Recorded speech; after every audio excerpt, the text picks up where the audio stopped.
সেইগুলো খাবেন।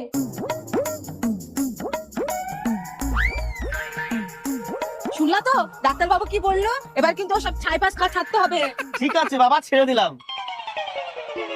কিরে বাবু, আজকাল দেখছি ওই ছাইপাস আর খাস না, এরকমই থাকবি বুঝলি? মা, এমনি এমনি ভালো হয়নি, আপনার মাতাল ছেলেকে আমি ভালো করেছি, না হলে আগে যা মদ খেত। আসতে পারি? আসুন আসুন, বসুন বসুন। তা ভালো আছেন তো? হ্যাঁ হ্যাঁ ভালো আছি। তা বেটা তুমি ভালো আছো তো? হ্যাঁ ভালোই আছি। ভালো থাকতো না যদি না আমি থাকতাম, প্রত্যেকদিন মদ খেত, আমি ছাড়িয়েছি তাই ভালো আছে। আরে কার সাথে দেখা? তা ভালো আছে তো? হ্যাঁ হ্যাঁ এখন ভালোই আছে, আগে মদ খেত, আমি ছাড়িয়েছি তাই এখন ভালো আছে।